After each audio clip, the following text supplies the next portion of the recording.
गंजाम जिला आसिका कोटिनाडा थाना स्थित कलेज छक सुताकल रास्तार जड़े युव नेता श्रीनिवास भंजों को मरणात्मक आक्रमण होइछि। घटनास्थल रक्त जुड़बुड़ अवस्था स्थानीय लोकों सहायतार आसिका उपखंड चिकित्सालय भर्ती करा जायथिला।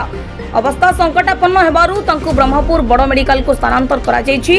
घटना राजनैतिक शत्रुता को नहीं यह घटिथिबा श्रीनिवास भंज प्रकाश करिसेंति।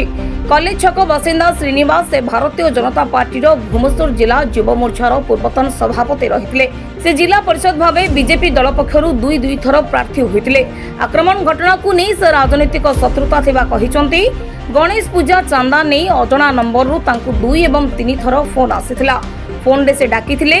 एहार सुजोग नहीं से सुताकल छकरू घर को फेरुथुबा समय 2 ରୁ 3 जन व्यक्ति मिलित भावे लुहा रड साहाय्य अतर्कित आक्रमण करी जीवन में मारी देवाकू चेष्टा करथिले।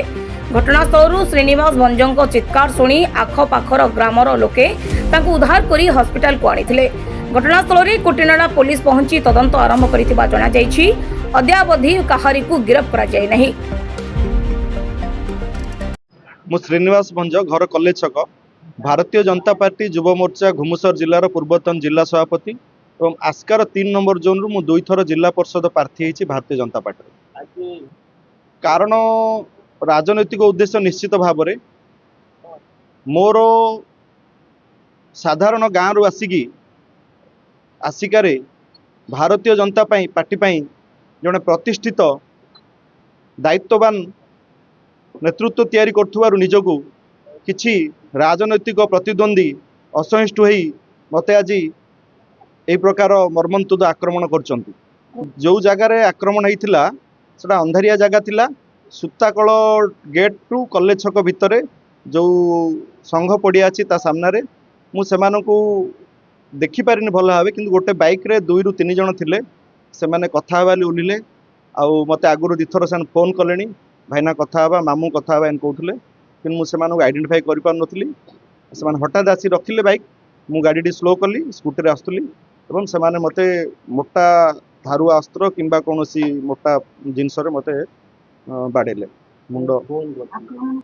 केवल केवल जेहेतु भारतीय जनता पार्टी रे मु निजको प्रतिष्ठित करिया पई गत 20-25 वर्ष धरी मोर जीवन जौवन देई मु दल पई राष्ट्र पई समाज पई काम करि आछि। एथिरे किछि असहिष्णु किछि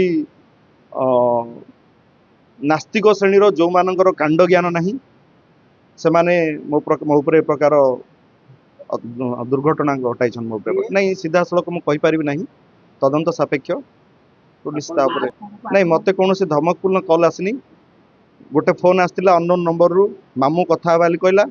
सेकेंड फोन तार 3-4 घंटा पर आसला मते कहला मामू चांदाड़ा गणेश पूजा चांदाड़ा दब आसना बोली कहला। मु कहली मु घरे ना सुताकल छक अच्छी आसे मु सुताकल छक जाऊली गाँव नहीं मोर क्या सहित मोर व्यक्तिगत राजनैतिक शत्रुता नहीं। बिजु जनता दलर सरकार थिला गत 20-25 वर्ष धरी मु राजनीति करुली। मते केबे कहीं चापड़े पकई ना आज मुझे कौन सन्देह करूँ। हाँ से निश्चित भाव में कहले जे तू आस्कार एकुटिया राजनीति करू कि तू कौन बीजेपी रे राजनीति करू कि तते आम देखू।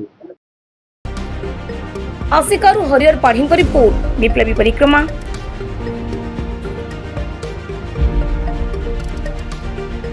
Please like, share and subscribe to our channel Biplay Parikrama.